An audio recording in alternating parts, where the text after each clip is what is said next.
Hello everybody, and as we work toward our 100-year celebration next year, we're going through each year, and this year we're going to be, this week we're talking about 1964. That was the year a band from England called the Beatles hit the American scene in February, and on the 9th of February appeared on the Ed Sullivan Show. And do any of you remember the first song they sang on the Ed Sullivan Show? Hold your hand. Hold your hand. No? She loves you. What was it? She loves you. No? Are you sure? I'll tell you next week. Okay. You can look it up.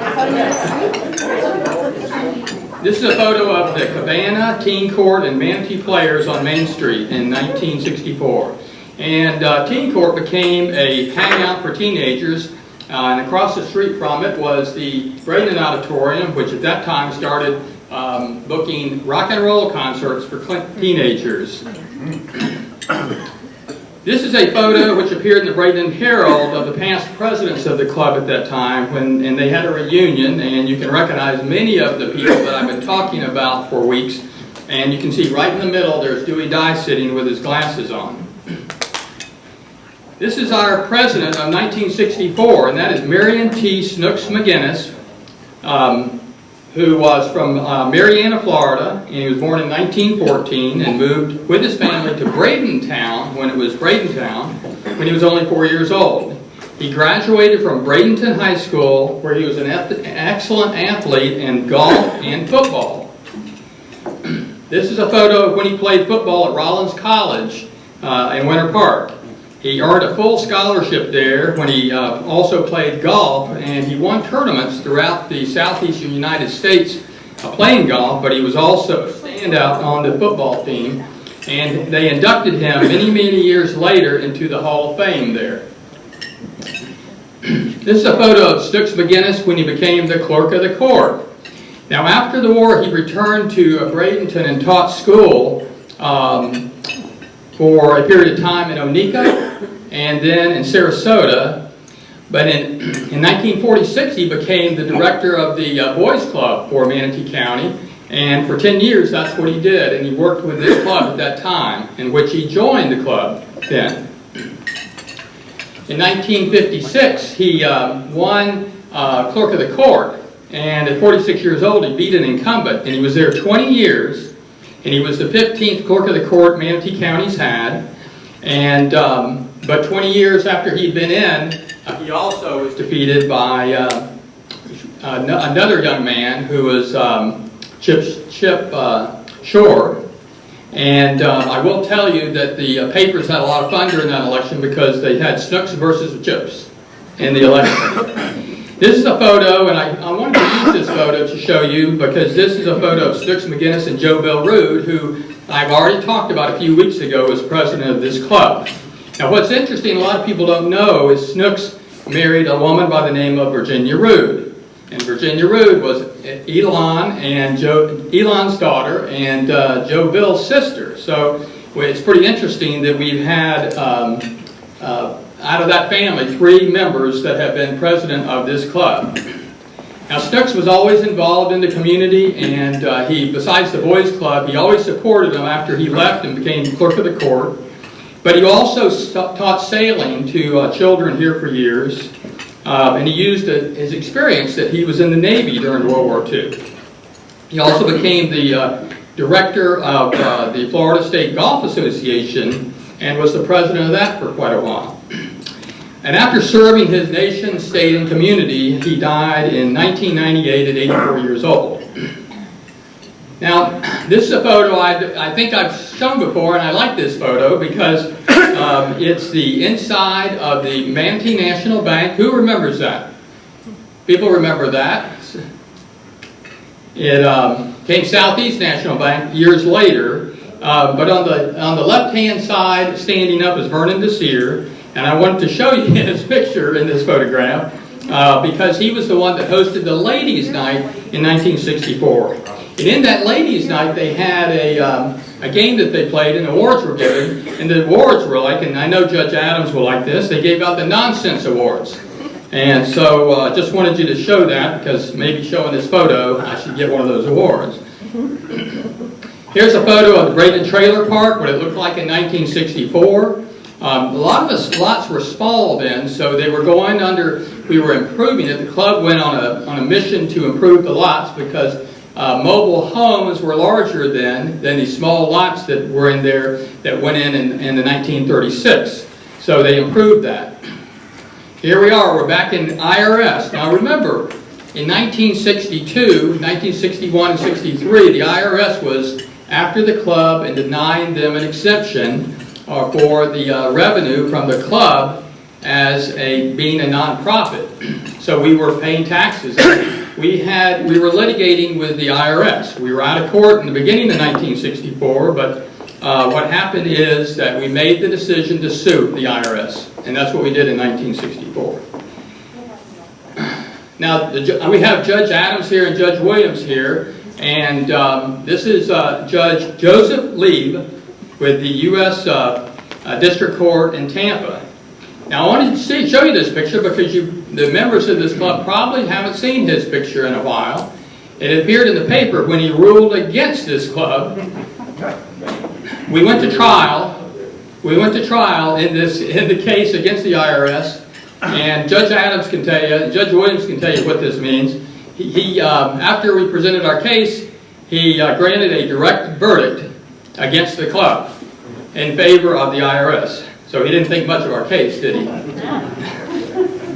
So it was a disappointing time, and the club in December decided to file an appeal. We'll hear more about that next week. Now, this is not a snake, and those of you that may be familiar with out east may know what that is. Does anybody know what that is? Mac knows what it is. Okay. This is well, I'll tell you what it is. This is a bird's eye view of Camp Flying Eagle out on Upper Manatee River Road. Byron's been there many times. This actually is earlier than 1964, but it does show the river, which actually changed course in the 80s, which I'm going to tell you about in a few weeks. Okay, so I'm really excited to have the speakers today that we have here. Judge Durand Adams and Judge Charles Williams have been here before, and they've been here before to talk to us about documentaries that they've had. I think they're up to 8 now, and I'll tell you a little bit about Judge Adams. Judge Adams grew up in Tampa. He was a great baseball player. He was interviewed for his job as a public defender here at Council's Pool Hall, which is a story within itself. You'll have to read about that in my next book. And then he became a judge, and he served with my dad. He not only practiced in front of my dad, but he served with my dad. So it's a special relationship that we have.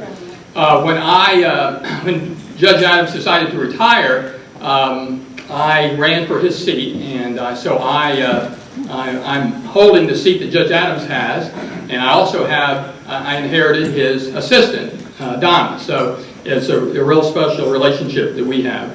Judge Williams also practiced before my dad, had a special relationship with my dad, and is a good friend. Both of them are like family to me. They have been working on documentaries for quite a few years. They really take important topics, and even though they're challenging at times, and some of them may be controversial, they have a message they want to give to everybody. And so without further ado, let me have Judge Adams and Judge Williams.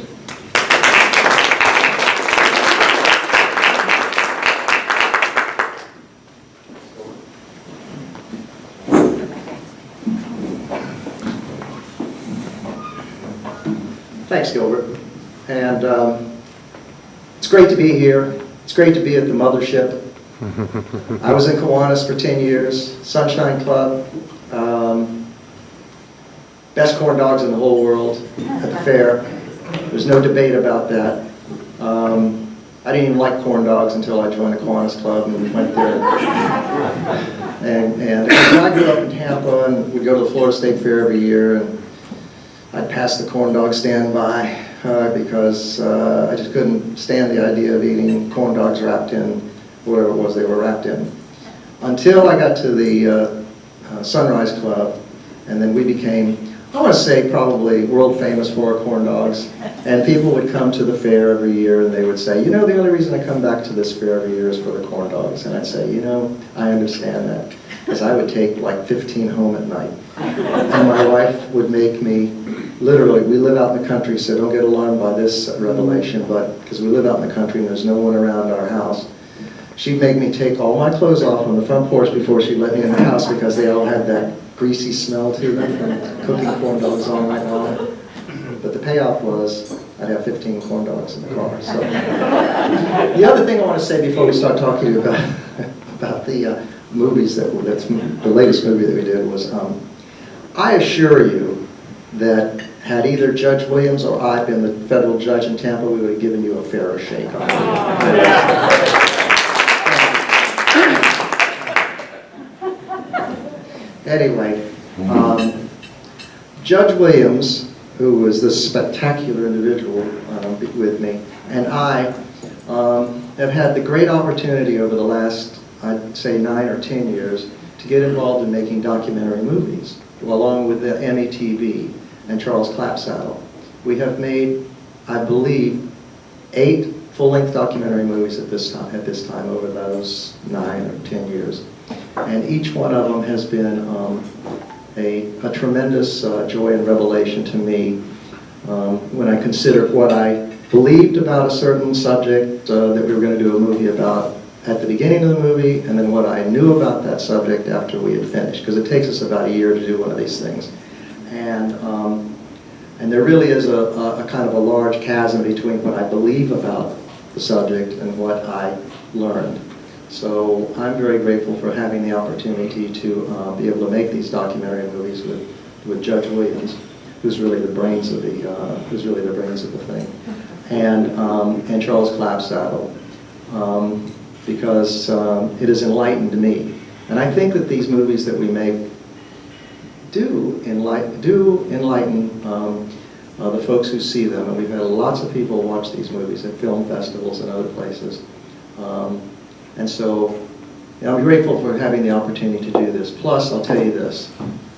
When you go to your high school reunion, like say your 50th high school reunion that I went to a few years ago, and people say, hey, we heard that you're making movies.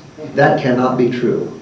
And I say, oh yeah, it's true, documentary movies. It's not like Schindler's List, but documentary movies. And they say, you're lying. They use another word for lying. And I go, do anybody have a cell phone here? And they say, yeah, this has actually happened. And I said, take out your cell phone now, type in IMDb. Does anybody know what IMDb is? International Movie Database. So if you've made movies, you're in that. And so the reaction was just beautiful. I should have had somebody film it. In fact, I should have had Judge Williams filming it. So they're all huddled around and they go, okay, IMDb. And they put my name in it, Durand Adams. And then they go, damn! I mean, why would I lie about saying that we made movies?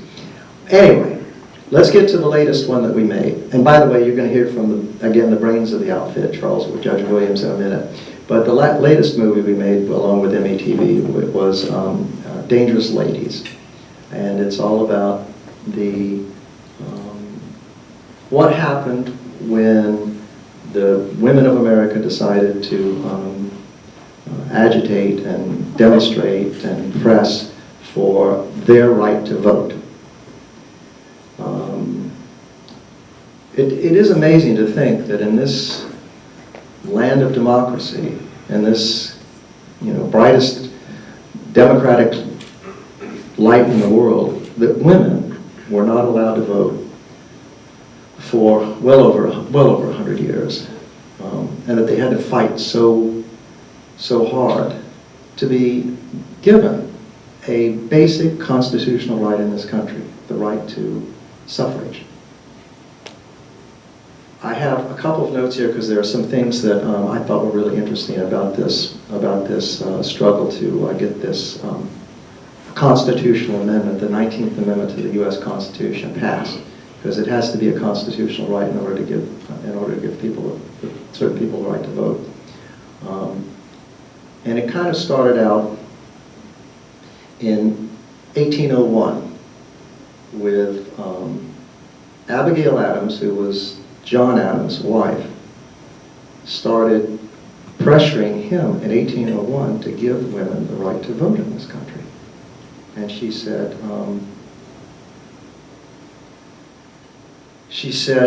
she left him a note once, and it said, in 1801 it said, "Remember the ladies." Now that's where I begin, in my conceptual framework, began creating this idea of the struggle for women to get the right to vote in the United States. 1801. I say that's the starting point. It may not be historically true, but that's the way that I have organized this in my brain. And so from 1801, with that opening sort of salvo, to the passage of the 19th Amendment in 1920 was roughly 120 years, about 119 years. And during that 119-year period of time, these brave women marched and agitated and demanded that the United States government pass an amendment, the 19th Amendment, that would give them the right to vote. And it took 120 years. In last year, in 2020, it was the centennial, the 100th anniversary of the passage of the 19th Amendment. Sarasota County decided that they were going to do the biggest celebration in the whole country, celebrating the passage of the 19th Amendment, and they did. And so that's how we got involved in making the movie about it, through Florida Studio Theater and METV, to commemorate this centennial. When I say that Sarasota was developing and creating the biggest celebration in the whole country, that's not an overstatement. I don't know the exact number of entities or participants in the celebration there were over the course of that bicentennial year, but it was in, I would say, probably the hundreds. It was amazing the way that the community responded. And remember, this was all taking place during the first iteration of the pandemic. So all of these events that were scheduled had to be either rescheduled or just didn't happen because of the pandemic. But they still persevered and went through with it and got the final celebration done. That's an amazing story in and of itself. But let me tell you and I knew very little about historically about women's suffrage. I knew the name Susan B. Anthony, I think. Can anybody name anybody else who was a historical figure in that 120-year fight to get women one of the most basic rights in our democracy? One other woman, Susan B. Anthony. Well, it turned out that there were literally hundreds of very strong and dedicated, fierce women who marched for this, who got thrown in jail for demonstrating, who got tortured in jail, and I'm not overstating it. They were beaten and they were tortured just for demonstrating in favor of the passage of the 19th Amendment. this is one of the most interesting, and then I'm going to let Judge Williams take over. This is one of the most interesting historical kind of moments that I learned about during the making of this movie. In 1920, the 19th Amendment had one more legislature to vote on whether to ratify the amendment or not. And if the amendment is not ratified, then you have a certain amount of time to get an amendment ratified by the states. And if it's not ratified within that period of time, then it shuts down and you have to go back to square one to go back and try to lobby the various state legislatures to ratify the amendment, or it doesn't become an amendment and there's no right to vote in this case. So the Tennessee, this is just an unbelievable story, the Tennessee legislature was meeting on the 20th, 1920. It was a legislature that was predominantly Republican. Not that that has anything to do with it, except with the story. And a young Republican senator, I think, or he may have been in the House, but I think he was a senator. His name was Harry Byrne, and he was a Republican. And everybody had predicted that he was going to vote no, along with the majority of the Republicans in this Tennessee legislature. And so as it happened, and it sounds like this is a fantasy or made up, as it happened, he was the last senator to be called to cast his vote. So it all depended on Harry Byrne. It came down to it. And does anybody here know the story? So here's what happened. When he got ready to go to leave he was living at home with his mother. When he got ready to leave home that morning to go to the Tennessee legislature to meet this historic moment, she put a note in his pocket of his suit. And in that note, she said, it was actually a letter from her, and she said, do the right thing. He looked at it, do the right thing, his mom telling him to do the right thing. He voted in favor of the amendment. It passed. That's why the 19th Amendment to the United States Constitution was ratified on that date with that vote by the Senate, by the Tennessee Senate or legislature. And you can give some of the credit to Harry Byrne's mom. Now, I'm going to let Judge Williams take it from there. I think I'm not going to take up too much time because we do have a clip of the film. I just want to tell you a little bit about the making of the film. It usually takes us about a year to actually film a 1-hour documentary. And that doesn't include the time going into it, the concepts, the ideas, the sketching, the back and forth. In this particular case, it did take a full year, but in this case we had to deal with the pandemic. And so all of the things that we normally do when we film, we show up on sets, we have people there, we had to deal with the pandemic situation. And ironically, the flu pandemic of 1919 was occurring when these women were actually fighting for the right to vote. So there was a sort of symmetry there in terms of having to deal with that. But there were 115 organizations, including some here in Manatee County, that all wanted to celebrate the 100th anniversary of the passage of this amendment. And so when the pandemic hit and things were shut down, obviously, we debated whether or not we could actually do it because of all the limitations that would be placed on us. But we actually were able to draw inspiration from the fact that these women went through something similar, a lot more than what we were going through, because we weren't being beaten and we weren't having to be force-fed and we weren't being ridiculed.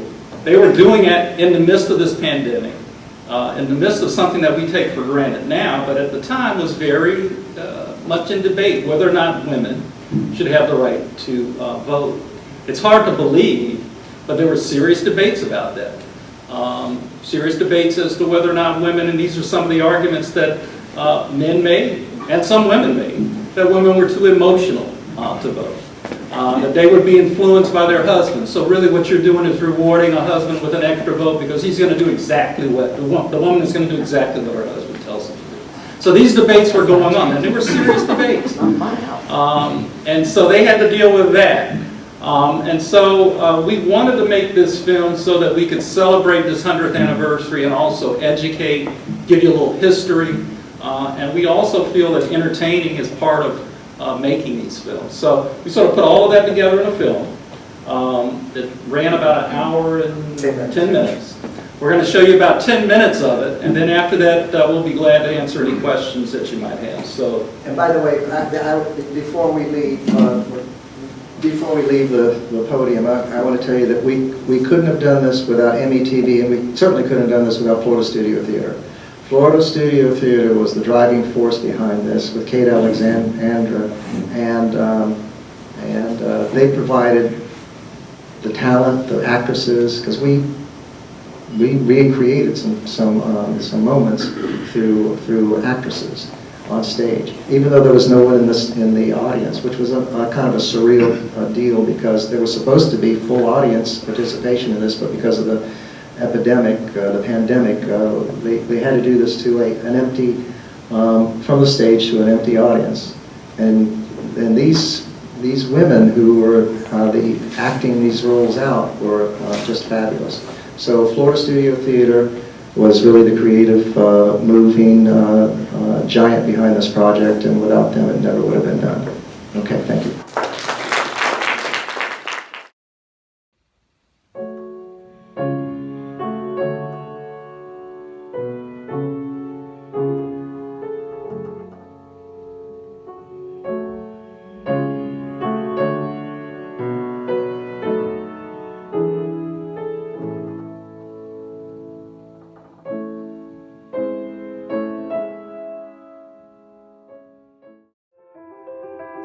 We, as women, from the very first days of this republic, have helped in every way to build this country. We came ashore with our hopes and dreams for a better life, a new beginning. And at every step, we, as women, made our contributions. We were the mothers that bore and raised our children generation after generation. We were the wives that built homes and communities. We were workers that tilled the farmland, toiled in the factories. We were nurses and teachers. We celebrated our accomplishments with quiet pride and were there to help ease the pain with every tragedy. It was our hearts and our strength that sustained us. But because of our gender, because we were women, we were delegated to be second-class citizens.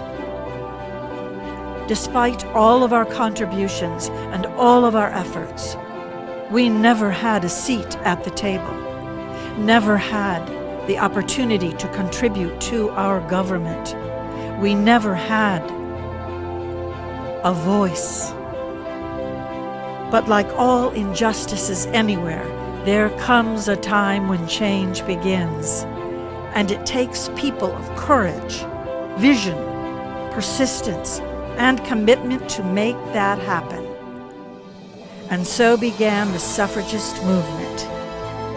And we continue that struggle today for respect and equality for all people, all our citizens. We are a force to be reckoned with.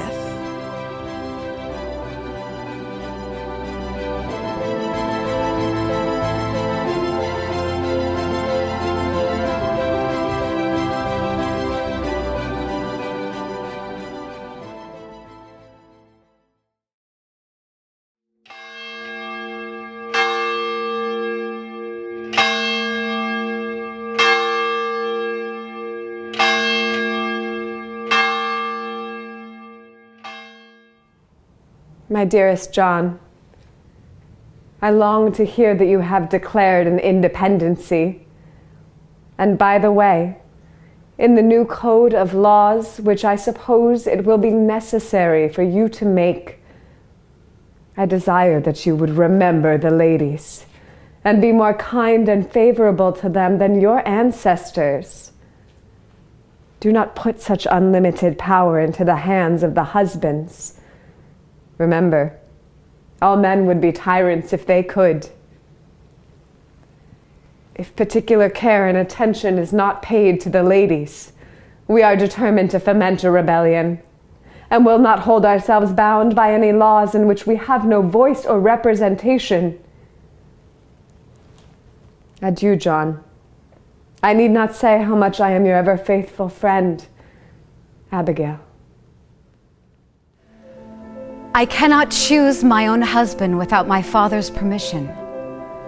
I cannot own property or handle my own money. I cannot have a job without my husband's permission. I cannot get a divorce. I cannot manage any property or business. I cannot inherit what is mine. I cannot have my own home if my husband dies. And if my husband dies, I cannot be the legal guardian of my own children.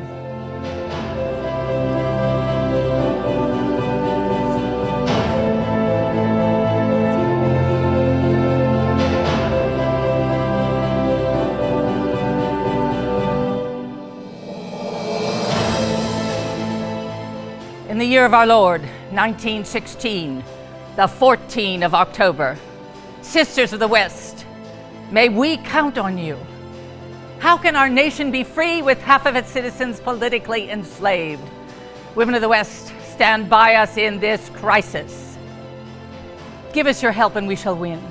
Fight on our side and liberty shall be for all of us.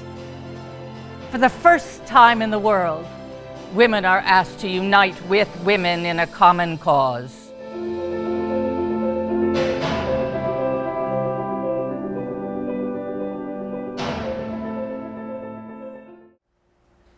During the March on Washington, when all of the women who were involved in the suffragette movement were marching for the right to vote, the white suffragettes pushed the black women to the back.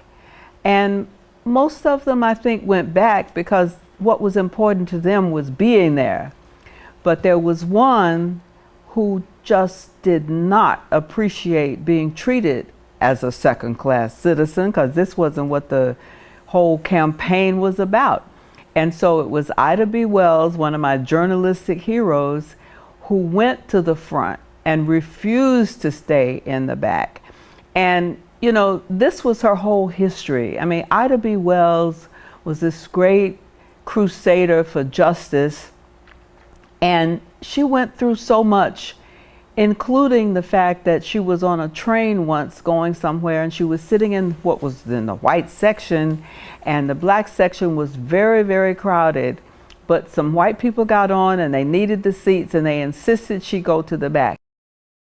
And then you have Alice Paul leading a much more radical approach. She has her 200 silent sentinels who are chaining themselves to the White House gates, sent to jail, they're fasting and the like. And it was only that militancy that we also see similar in other civil rights groups that mobilized and showcased and finally got President Wilson to endorse the amendment, and it does finally pass, and it only took 72 blasted years for women to get the right to vote. It's great to be part of a community that is so supportive. This program, this suffragist program, women winning the right to vote 100 years ago, could not have happened without the vital support of more than 60 organizations throughout our community. And we want to thank them for all the great work that they've done, making this possible. It makes this community a fantastic place to live. Thank you all from the bottom of my heart. On the terrible night of November 14th, they dragged us to jail. And threw us into dark, filthy cells. They force-fed us. They tied us with bonds around our legs, necks, chests. Then the doctors and warders held us down and forced a tube 5 or 6 feet long, about the size of a finger, through our nostrils to our stomachs. They shackled my arms to the top of the cell, forcing me to stand all night. Then they slammed my arm down onto a iron bench twice. My head was smashed against an iron bed. I lost consciousness. They called that terrible night the night of terror. The night of terror. The night of terror. Mine eyes have seen the glory of the coming of the Lord. He is trampling out the vintage where the grapes of wrath are stored.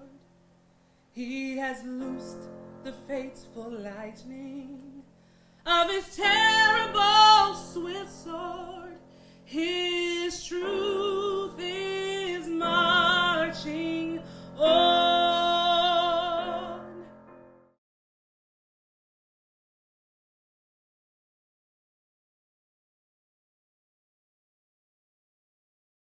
My question is, what's your next film? We're thinking about doing one on corn dogs. It's not just corn dogs, the best corn dogs in the world. No. Actually, we do have something in the pipeline. We aren't at liberty really to talk about it because it's still coming together, but one of the things that we do like doing is doing local films.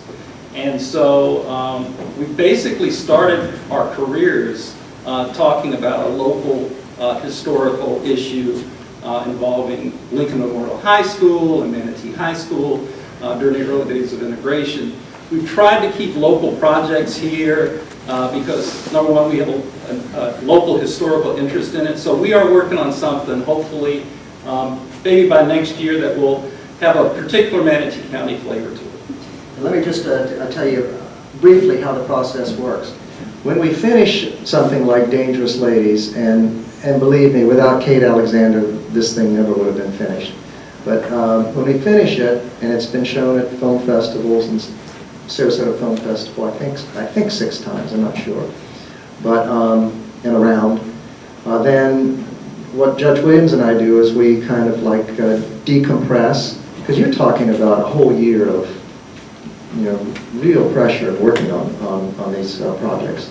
So we decompress and we start throwing around ideas about what the next movie could be, or if we're just going to retire. And we do have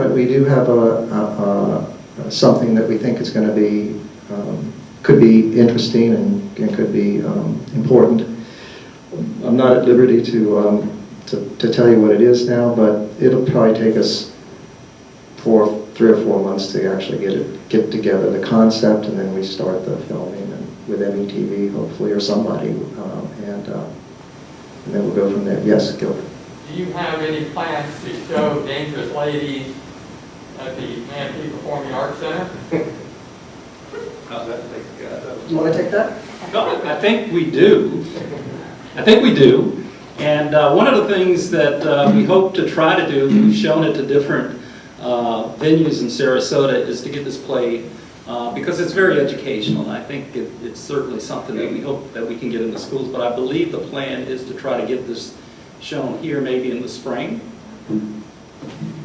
That's something that we're going to be talking about. We want to have these movies shown at as many different venues as possible.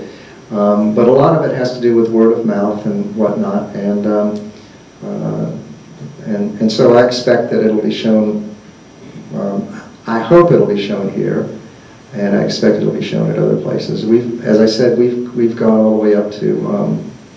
We had our first movie, Through the Tunnel, was shown in Connecticut, and in Atlanta, and basically film festivals and whatever. Yes, we have an idea for the next one, but it takes a long time to get these into something that, because we have to write scripts and treatments and all that stuff, and then find people who will be willing to be in the movies. Yes, hold on, Donna. And by the way, I want to set the record straight on something. He didn't inherit her from me. It wasn't an inheritance, but boy, was he lucky when he got her. Okay, go ahead. What other issues have you based your documentaries on? Oh, Judge Williams can talk about that. No, go on. We've talked pretty much about everything. Some of the subjects aren't as happy, but we've had films about memory, not necessarily about dementia or Alzheimer's, but about how the brain works and how it processes memory. We've had a film about domestic violence. So again, that was local, as was the memory film. Some other films we're going to talk about. We did a movie 3 years ago about immigration, about the stuff that's going on today, about the debate about immigration and so on and so forth, and why. But we just don't do a film about a political issue or a political subject. We actually went into the reasons why people leave the places of their birth to go to someplace and take their families to someplace else. And when you think about it, in order for somebody, and I'm not making a political statement here, but I'm just telling you these are the kinds of things that we come across that make us start thinking in a maybe a different way. But we know from our own lives that we were so fortunate, I was so fortunate to be born in and around Tampa, Florida, grow up in Tampa and make my whole life in Florida and all of that. But the reason that was possible was because it was safe. And there was opportunity. And I grew up, I would say, lower middle class, to be generous to my family, a single mother. My sister went to medical school, I went to law school. It was almost heroic, not on our part, but on our mother's part, to insist on that kind of stuff. But we had that force in our life. There's no reason for us to leave and go someplace else. But when you think about what happens in different parts of the world that causes people to say, I either have to live or we're going to die, they're going to live. They're going to try and go to a place that's safe, where they can enjoy some of the things that we take for granted. And so that's one of the things that we learned during the immigration movie. People just don't decide they're going to walk 1,500 miles to go from the village of their birth to someplace else to raise hell. They don't do that. They leave because of no economic opportunity or because of danger. That's why they leave. And one of the points we made in American Dreams, the immigration movie is called American Dreams, was that for well over 200 years, at least 150 years, when people decide to move because they have to get away from whatever it is that's going on, turmoil, war, famine, they always move in one direction, America. And we say this in the movie because America is still, and has been, almost forever, the best place on earth, the place that everybody wants to have an opportunity to, if not live there, at least replicate that experience in their own place of birth. Because people don't want to leave where they were born, where they grew up. They leave because they have to. That's one of the things that we learned. That's one of the things that we learned when we did the immigration movie. So, yeah, so immigration and Through the Tunnel was our first one, as Judge Williams mentioned, and this was about what happened when Lincoln Memorial High School was shut down in 1969. And there was, yeah, we'll get to that one in a second. But again, that movie opened our eyes, and Through the Tunnel has won numerous awards, and Through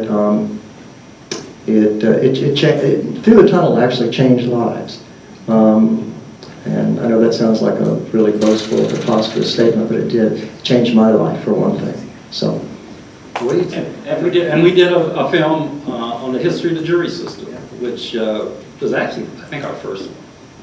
No, well, one of our first. No, our first one was about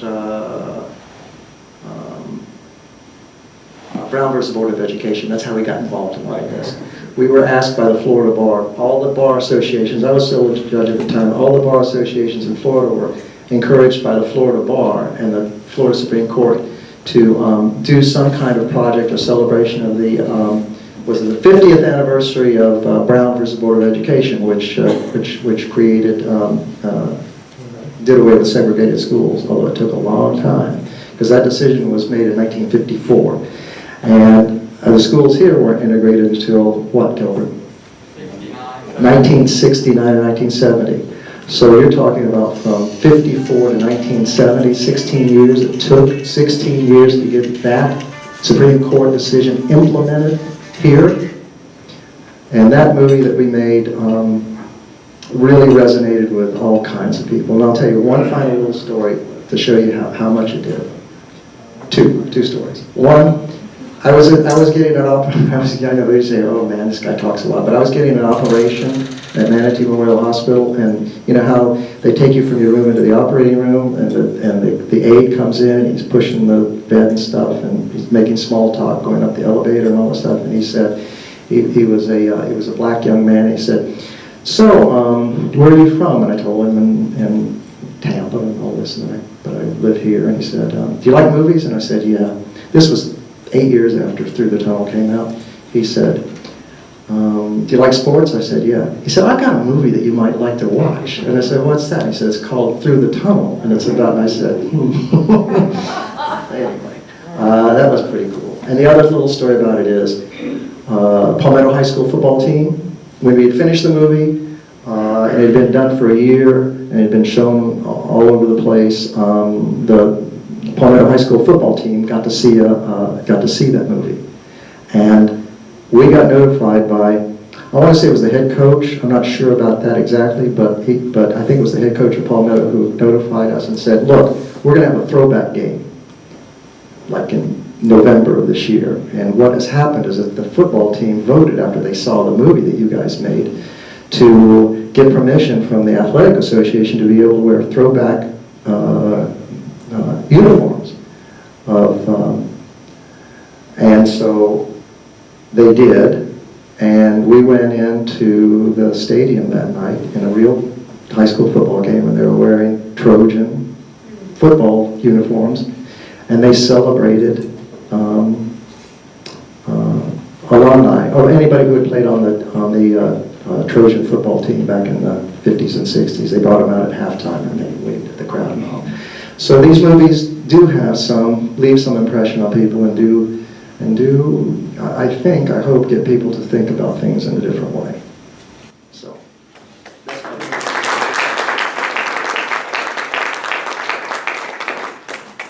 So again, thank all the guests for being here today. We hope you have a great week ahead of you. Remember September service weekend, September 18th and 19th for us. And we will see you next week when we have Rick Piccolo from the airport and all the things that are going on out there, which are amazing. We are adjourned.